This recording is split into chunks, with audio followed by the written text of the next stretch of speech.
Smart Cities Global Summit qui va compter deux compétitions.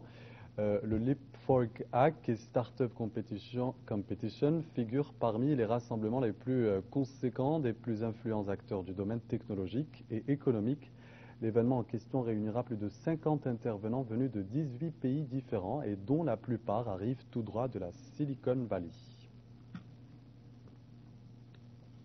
Et pour en savoir plus, nous retrouvons notre invité.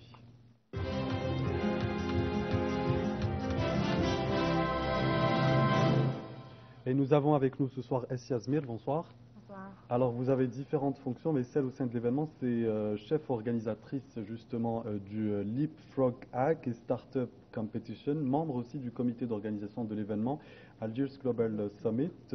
Alors, pour que Alger justement soit une ville intelligente, c'est un challenge. Est-ce que vous pouvez nous raconter de quoi est constitué ce challenge et sur quoi est-il basé justement? Donc, en fait, on doit d'abord parler, c'est quoi le concept d'une ville intelligente? Donc, une ville intelligente, c'est une ville où la technologie est au service du citoyen. Donc, pour avoir une ville intelligente à Alger, il faut d'abord ramener de la technologie, donc à travers le transfert technologique avec les experts, et aussi assurer la participation de tous, du citoyen qui expose ses problèmes, du secteur privé avec les startups et tout, et du secteur public qui doit soutenir le projet. Alors, Alger, une ville intelligente, et il faut justement, vous venez de le citer, mais d'une manière différente, une boucle, que chacun puisse comprendre l'autre grâce aux technologies. Quel est le programme de ces 2 journées pour le faire comprendre aux citoyens? Et est-ce que vous comptez aussi élargir ce mouvement, Alger, pourquoi pas d'autres villes intelligentes? Donc, d'abord, on commence avec Alger en tant que ville intelligente. À travers le Global Summit qui se tiendra les 2 journées du 27 et 28 au CIC. Oui. Donc il y aura plusieurs conférences en parallèle dans plusieurs thématiques. Dans la start-up, la diaspora, on va ramener des experts algériens qui sont à l'étranger, qui vont nous faire un retour d'expérience. Et bien sûr, à travers la conférence principale où on discutera plusieurs sujets dont la thématique, la Smart City, on va présenter ce qui a été fait en Algérie et débattre un petit peu la thèse de la Smart City à Alger. Vous êtes plusieurs organismes ou associations. Qu'est-ce qui s'occupe juste de cet événement? Effectivement, pour l'événement en général, donc la conférence principale et de compétition, il y a plusieurs parties prenantes, plusieurs organisateurs. Donc il y a bien évidemment la wilaya d'Alger qui est le premier responsable du projet. Et bien sûr, il y a des partenaires du secteur privé dans les entreprises, les start-up. Il y a aussi des partenaires internationaux et bien sûr des partenaires algériens comme les centres de recherche et les écoles, notamment les étudiants. Et c'est sous le parrainage de Monsieur le Wali d'Alger, Abdelkader Zohr. Alors, 50 intervenants venus de 18 pays, vous pouvez peut-être nous donner des idées, peut-être qu'il y a des noms que les téléspectateurs pourraient reconnaître. Donc effectivement, pour les 2 compétitions, on aura 50 intervenants, mais pour la conférence principale, on en aura bien plus. Donc on compte à peu près plus de 400 intervenants venant de l'étranger qui vont venir à la conférence.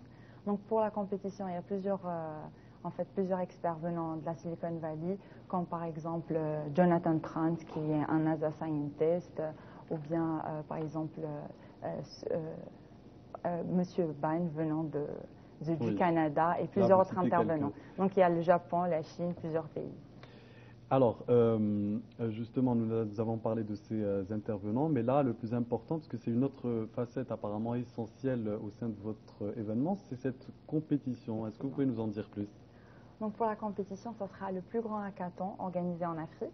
Donc j'explique brièvement c'est quoi le principe du hackathon. Donc un hackathon, c'est une compétition orientée technique où des participants vont venir et se réunir pour travailler sur des projets relatifs à la thématique Smart City non-stop pendant 3 jours et qui vont échanger bien évidemment avec des experts. Et à la fin, on désignera les équipes gagnantes.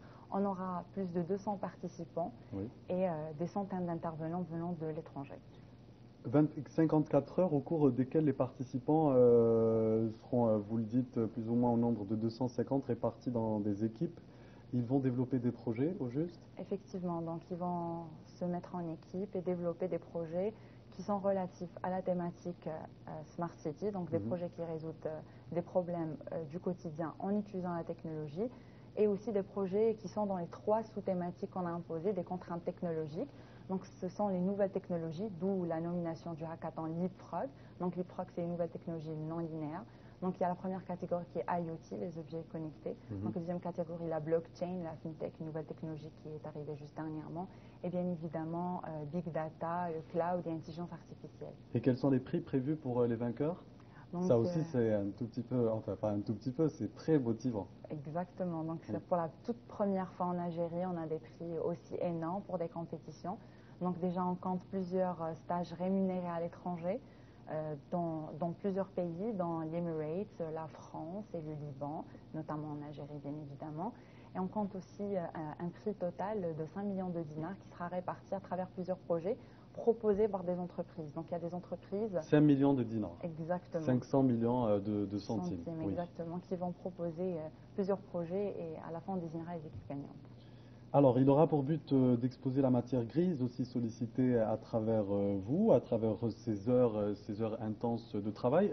Comment est-ce que vous comptez vous organiser côté digital? Est-ce que vous comptez peut-être faire appel à des influenceurs, puisqu'en ce moment c'est en expansion? Comment est-ce que vous communiquez en ce moment sur l'événement?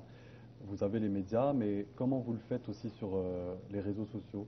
Donc, pour les réseaux sociaux, on essaie de cibler les personnes les plus intéressées, comme vous avez dit, en utilisant peut-être des influenceurs, en impliquant surtout nos intervenants.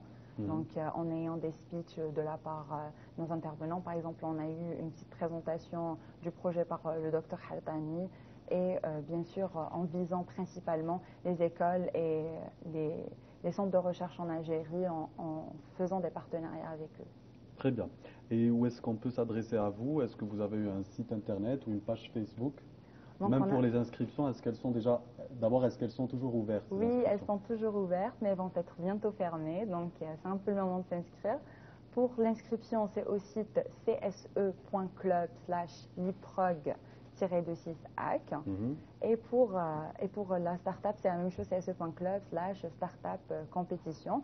Donc, on peut avoir aussi d'autres informations dans la page Facebook Club scientifique de l'ISI, comme on peut avoir des informations sur la page Smart Algiers, ce qui passe du projet en général.